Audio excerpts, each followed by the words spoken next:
the infamous Black Bulls Brigade Captain Yami Tsukihiro has returned to battle after a long period of time, and he comes in using a blade forged from world tree magic to fight Lucifero, the king of the devils. Now, with me, I kind of like this, but there are things that I do not like about it that I will go and talk about in this video. In this review of Black Clover Chapter 322, which is titled The Vice Captain of the Black Bulls. I'm going to go through and give a review, summary, and analysis of what I thought of this chapter. And if you guys want, you can leave a review of what you thought of this chapter or this video down below. And please leave a like if you did enjoy, and subscribe if you're new to the channel. So with that being said, I'm going to give a quick summary of this chapter before giving my actual thoughts. So the chapter picks up where it left off, with Osta barely getting back up into battle. He does not have a lot of anti-magic left. Liba is still on his shoulder, and then Noct comes into battle. Noct says that Osta cannot fight, but Osta says he is essentially not going to give up. But Noct still realizes that even though Osta's out, he is the only hope. Osta's anti-magic is the only thing that can take down the Devil King Lucifero. So he says that they're going to attack together. Meanwhile, Lucifero is still fighting off Marileona and Yuno. Now, while this battle's been going on for a lot longer than I thought, it's only because it's Marileona and Yuno teaming up. Mario is getting stronger, and Yuno has this star magic that allows him to teleport across the battle. And even despite all of that, despite their power, they're not doing anything. They have the speed, they're dodging around, Mario's getting stronger, but none of their attacks are getting through. They're doing nothing to Lucifero. Whereas, they even state, they think to themselves that if they took even one of his, it would be lethal. Lucifero wants to deal with that brat, so he calls to a Dramalek. So this devil, which I predicted to be a Dramalek months ago before this devil was even shown, and then after it was shown, I predicted it as well, it is a Dramalek, the second gate devil.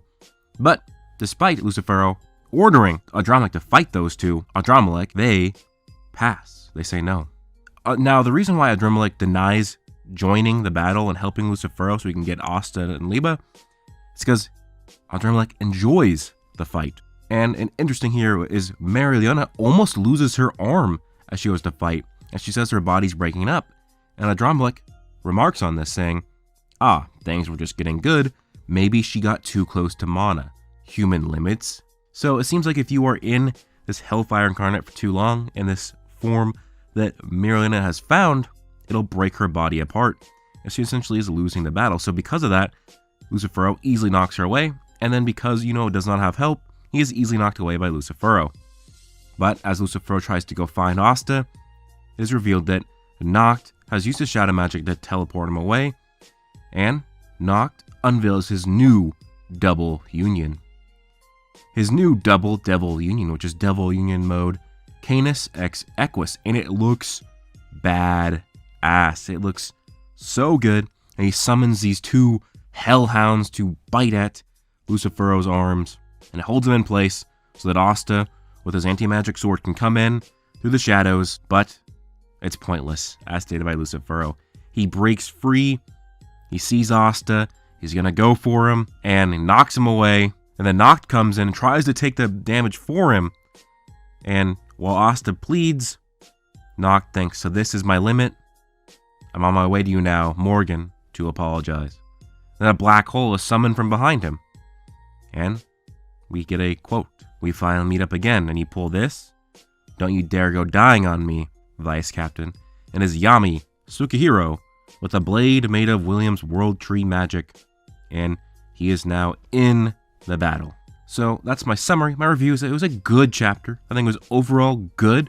The way it's ending can be good or bad for me as well. And now let's get into that. So, of course, I think the most important thing to talk about here is Yami. Is how and why is he back in this battle? So, remember, there are multiple healers here. In fact, if William got back up, he can use healing magic. That's what World Tree magic has. I believe it's called Budding of Yggdrasil, which was a healing spell that saved the Golden Dawn. He could have done that on Yami, and then he also made this sword for him, because it could have been that William could have realized that because it's gravity magic, it might be better off if he heals Yami and creates a sword for him, whereas he doesn't even heal himself because Yami is more applicable to this battle. Or he could just be in the background and he could be creating a massive spell right now and stealing Lucifero's mana, which that would be interesting. Now, I made multiple predictions that Yami would die or he would turn into a devil, but it looks like now he is back, he's in the battle, he looks fine, he looks healed. I mean, sure, his clothes are a little messed up and tattered, but he looks ultimately fine. It's not that I was hoping that he would die. I didn't want him to really have much of an effect on this battle in his own control. Like, I think it would have been cool if the negative mana would have overtaken him, turned him into a devil, and Osta would have had to have fought him. But no, we have now him, he's back, he looks fine, and he's gonna fight Lucifero. I feel like he should have been down for the count for this battle. He had just lost to Dante with Osta. Him and Osta barely beat Dante, then Zeno had to come and kidnap him. And now it's Lucifero who used gravity magic, so it's going to be a similar battle of Yami. Now, Yami would likely be a lot stronger because he was bathing in hordes of negative mana and dark mana for the ritual, so that's probably why he's able to come in here and do stuff. He's probably way stronger now because he was not really that strong. He was not even close to being top tier anymore because of what happened with all the power growth after the initial fight against the Spade Kingdom. But what I'm interested to see here with Yami, despite what I may not exactly like what's going on, this could just be, maybe he comes in, he saves Noct, and he gets his ass kicked, which would be interesting to actually see Yami not just, struggle like he did against Zagred or Dante, but him just getting absolutely destroyed. And this could be jarring if he just comes back just to die. So that's why I'm not really set on what I think exactly about him coming back in this sense. But you know what? Yami is also one of my favorite characters, and I do trust Tabata to do this right. And even if he comes back and it's a typical, he wins the day, he saves the day, while I may not have liked it better than other things, I probably will still like it. It just may not hit the way I had anticipated Tabata to do it. But as for this sword, I think that it's probably both William and Yami were amplified in power from the dark magic, and maybe both of them were healed. It could have been that Sekra had came in and healed them, or maybe William can heal himself as well with his budding of Yggdrasil. So maybe that's why, and maybe William's just in the background because he is more of a support mage than a fighter mage, and he's probably doing the Tree of Mistletoe and to try and steal Lucifero's magic and maybe Adramelix and more negative mana to use it against him.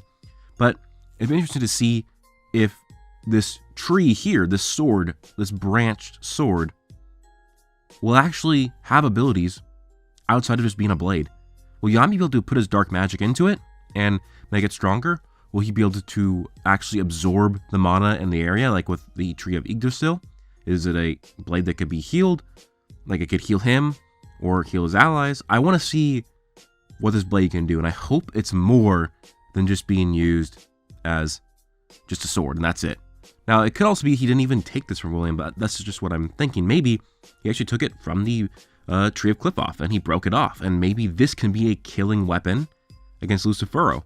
Maybe because if it's able to summon the demons and devils, it can be used to return them. So that could be interesting as well, what this tree branch can do. So yeah, that's kind of my thoughts on Yami. It's cool to see him back as a fan of his character, but I just don't want him to be the savior. I don't want him to win the day. If he comes back and he just saves Noct and then they lose, that's fine. But if he comes back just to defeat Lucifero, I'm going to look at it in a different light than what I would have anticipated. I thought he was going to become a devil. That would have been interesting. But I think that it's time to trust Tabata because this has been one of the greatest arcs in Shonen for me. So I'm going to trust him. But from here on out, other things I want to talk about in this chapter. Now, there's a kind of a debate going on in my head. Is Lucifero going after Osta, or is he going after Liba? This is going into a theory I will be uploading this Wednesday, and I think that Lucifero is not going for Osta, that he's going for Liba. If you look at these few images, he says, "I want to end that brat," and it shows Osta and Liba going on the ground, which brat is singular, And then while you might look to the right, it says, why must I deal with these insects? It's because he's talking about Yuno and Mario, he's not talking about Osta and Liba as insects. He's talking about the others, Yuno and Mario, because he wants to get past them so he can go in the brat, which is Osta or Liba. And these are my thoughts. I think that he's actually going for Liba, not Osta. Now, if he kills Osta, we don't know if Liba survives. He probably would because it's just a devil friending contract. Then again, there is the fact that Osta took damage and so did Liba. But that could just be that the effects are actually hitting him directly as well. When you look at what Lucifero tried to do in the previous chapters, he tried to stomp on Liba. If you wanted to kill Osta, you should have stomped on his head, not on his chest. Now, you can still kill somebody by stomping on their chest, sure, but it'd be more likely to kill him if you stomp on his head. But Liba was on his chest. And remember, Liba is the source of the anti-magic power. So I think he is trying to kill Liba, not Osta here. So keep that in mind. I think that when he refers to Brat, that he is referring to Liba. Because when he first saw Osta and Liba, he did call them in the plural. He did not call them in the singular. I'll even go back to that chapter and pull up what he thought about them. He says, the unforgivable ones are you. And that's when Osta and Liba are both out. So he did refer to them as plural, as both of them. But now he's referring to them as the singular, Brat. Because I think he is going for Liba, not Osta. But again, I'll be doing a whole entire theory on that video this Wednesday. Now, the next part I want to discuss is the reveal that this devil was a Dramalek, which I predicted a long time ago that the second gate devil would be a Dramalek. And I can't remember which theory video it was. It might have been a chapter review, but I predicted it would be a Dramalek because in some of the different Tree of Cliff-Offs, a Dramalek is the second devil. And then after this devil was first shown, I think it was over a month ago, I predicted that it would be called a Dramalek, and now it is called a Dramalek, which makes it more likely that we know what the next devils will be, which the third gate devil was probably going to be Bao. So I might do another theory video going through the likely devils coming out. Now, as for a Dramalek's power, even though a Dramalek, he or she or they, we don't need to see them do anything to know how strong they are. Because what we do know now is that Lucifero knows that a Dramalek can take care of Star Magic Spirit Dive Yuno and Hellfire Incarnate Mario Luna. That's right, remember, Lucifero wanted him to deal with them, or wanted a Dramalek to deal with those two so he could go after Osta and Liba, which shows that Dramalek is incredibly powerful to be able to fight both of them at once. So the fact that Lucifero thinks that Dramalek can fight them shows that's how strong Dramalek is. But remember how strong these Yuno and Marilena are, because this actually shows that Dramalek is not just stronger than Lilith Nama, but massively, massively stronger. So you have that the 100% Dark Triad are stated to be at or near the level of Supreme level devils Lilith and Nama.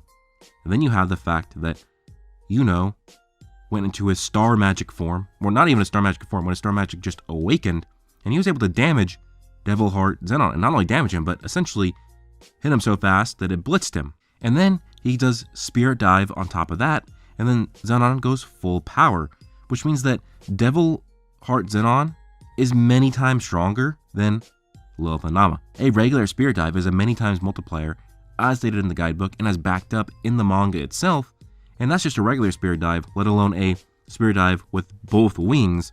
So that just shows that, this is several factors of many times stronger, and Yuno is fighting alongside Hellfire Marilena, and a Dramalek is apparently able to fight these two, which means that a Dramalek would be many, many times stronger than Lilith and Nama, which goes into play here of how much stronger the devils get from each gate to the next, because it was stated by Nog that as the gates went deeper, then the devils would get stronger.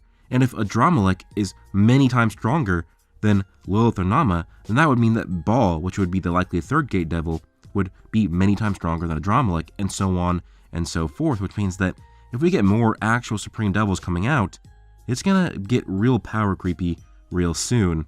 And this actually makes me think that that Lucifero, even though he's apparently half manifested, I think that would be, he's actually at much less than half of his power. Because if half power Lucifero is struggling at all with just finishing off Yuno and Marilena, then a Dramalek should not be able to fight them at all because of the massive power gaps that are supposed to be between devils. Because Andromeda is the second gate, Lucifero is the last gate. That is many gates between them. It should not even be close. The Andromeda should not be able to hold a candle to Yuno or Mirlana, which means I think that while technically Lucifero is half manifested, I don't think that means he has access to half of his power. It could be more of an exponential way. His power will not just double when he becomes fully manifested, but they will become fully realized and be exponential increased. So that's my thoughts of this week's chapter review. I thought it was pretty good, and I'm excited to see what happens, and I hope that whatever Tabata does with Yami, it is done well. I hope it's not just he comes back, defeats Lucifero, and saves the day. Let me know your thoughts of this video down below. Hope you guys all have an amazing day. Plus...